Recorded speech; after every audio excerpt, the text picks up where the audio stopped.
Hey, what's up you guys? Greatest Latin here. Today I'm going to be teaching you how to install a CPU into your motherboard. Mind you that this is a very old motherboard, so it's pretty much dead. It's still cool, it's got a little PCI thing. And yeah, it's basically dead, so if I handle it a little rough, you shouldn't really do this with with your new components, but I'm not going to. I'm going to do it properly. So, first off, what you're going to do is you're going to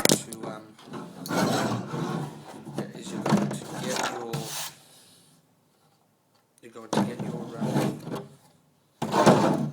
your CPU bracket. You get your CPU. Mind you, this already has thermal compound installed on the CPU itself. So yeah. Okay. Now, what you want to do is, and I will also be teaching you how to install a heatsink as well on top of that. Okay, so what you've got to do basically is you've got to, if it was a brand new socket, you'd have a black, little black thingy, whatever it is. Basically, you'd take that off, but you wouldn't take that off yet. You'd wait until you unflap the CPU cage, the CPU lever, and you'd make sure it's all the way back up. That way this flap comes up and you've exposed it. That means you click the button, the plastic thingy comes off.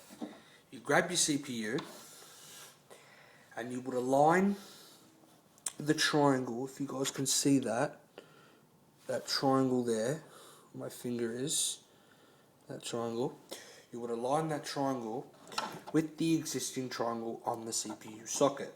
If you can't find the triangle on the CPU socket, just align the notches, one there and the other one there. Okay, if you didn't see that, too bad. Basically, you don't want to touch any bit of this at all. Right? You don't want to touch this at all. You want to keep this as free, ungreased as possible. Okay, so it's all the way up. Now you're gonna, mind you, I'm gonna do the the slot method. Okay, so I'm going to align it now like so. We should just drop it in. I don't know if you guys can see that, but I'm sorry if you guys can't. I'll show you the end product when I finish this. There we go. So, this here, I've aligned the notches as it said. Now this ain't going nowhere.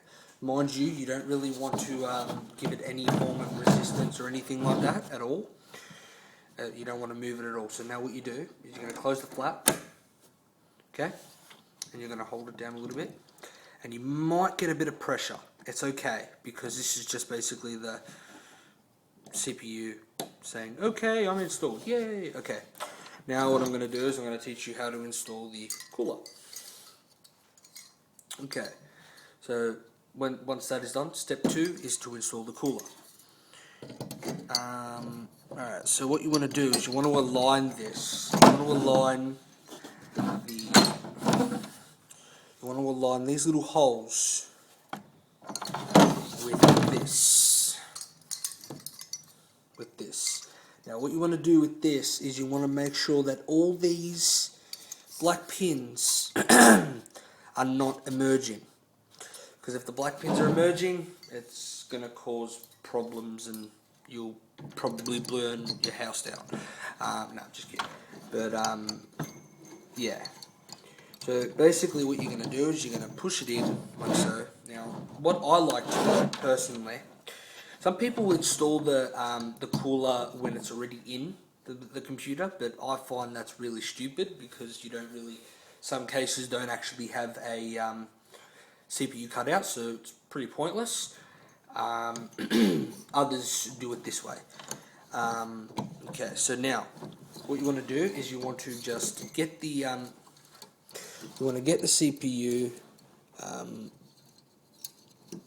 You want to get the fins in general. And what I'm going to do is I'm going to push until you hear a little click. Alright, I'm not going to push them in all the way, but I'm going to push them in sort of all the way. Oh, you didn't see that one. Do that again. I'm going to push that in. Grab this one. Push that one in. Grab this one. Push that one in.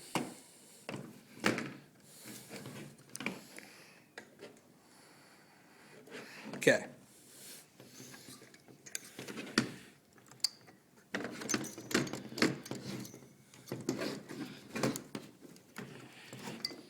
And what you're going to do is you're going to make sure that all the pins in there are in, because you don't want to upset the processor in general. So what you're going to do is you're going to click that in again. Hopefully it clicked, and push that in. Let's give it another tug, and what you do is you just give it a little tighten.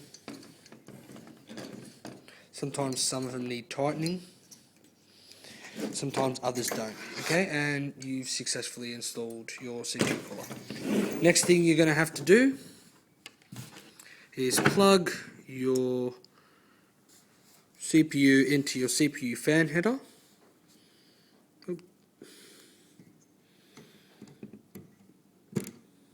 Like so. And you have successfully installed a CPU cooler. And I'll just give you the finishing product of the end result here. So, yeah. Once again, it's not going anywhere, so that's cool, I guess. There you go. So, yeah. Be sure to, if you want, comment, subscribe if you want to as well. All comments will be greatly appreciated. Yeah, there will be another build video coming up shortly with a little bit more better quality products, i5 and i7 products. So this is just a little installation guide. So yeah. There'll be a 2011 video coming up, basically showing my new rig. So yeah, stay tuned for those videos and more videos to come. Thanks guys.